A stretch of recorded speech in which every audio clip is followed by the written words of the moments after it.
Although I'm an atheist, I prefer to think of myself as an agnostic fundamentalist. In other words, I don't know. I don't think anyone else knows either, and anyone who disagrees with me is a filthy infidel swine. I'm sorry about that last bit, but apparently those are the rules. Now, of course, it's fun to speculate, and it's been human nature ever since the first caveman watched an eagle soaring above the clouds and thought to himself, I wonder what that tastes like. That might be nice with potatoes and gravy.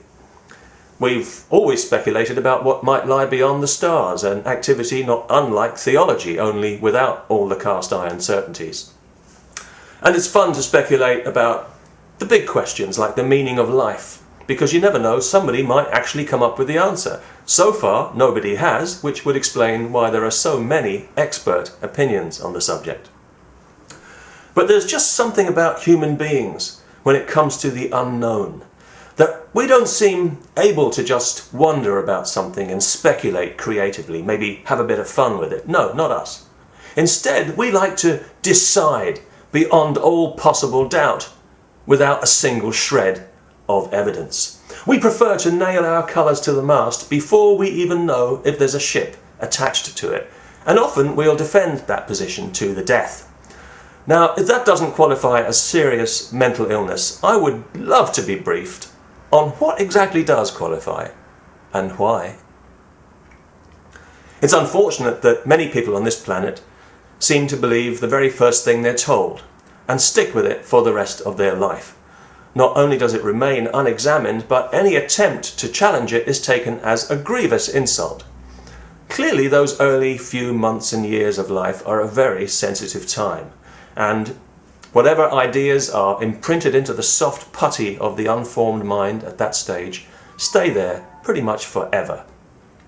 And yet, for some reason, here in the civilized world, it's still perfectly legal for us to indoctrinate our children with the most hateful and divisive absurdities it's possible to imagine. And imagine them we have.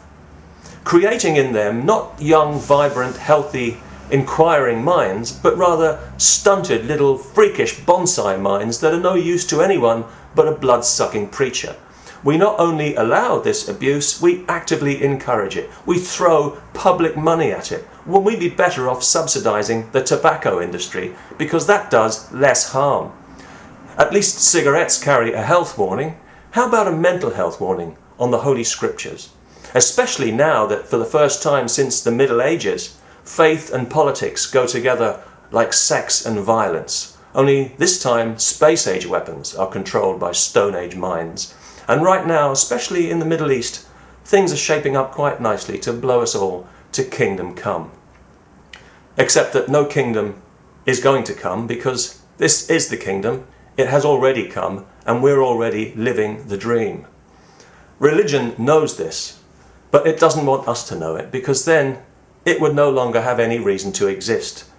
So instead, it seeks to place itself, to position itself between us and our experience. A self-appointed filter. A parasite. Now, maybe that's okay with you. Maybe you're fine with that because maybe you don't want experience. Maybe you prefer dreams. Maybe you want your head to go to that special place where God wreaks vengeance on anyone whose lifestyle you don't personally happen to approve of, and where Jesus strokes you like a puppy dog. Well, if that's the case, then you might as well take drugs, because you're already on the most dangerous drug there is. Absolute certainty is a drug that can make people do the strangest things. It's the devil's drug. And you don't want to be around anyone who's on that stuff, because they're no longer in control. You can see it in their eyes. The drug is controlling them, so that suddenly no action is too callous or too spiteful or too cruel to be justified. And if you get hooked on it, and if you keep taking it, you too could wake up one day so full of righteousness that suddenly the only thing that makes sense to you anymore is somebody else's death. And you'll realize that your mind is no longer your best friend. So if somebody offers you absolute certainty, They're going to make it sound attractive and you will be tempted.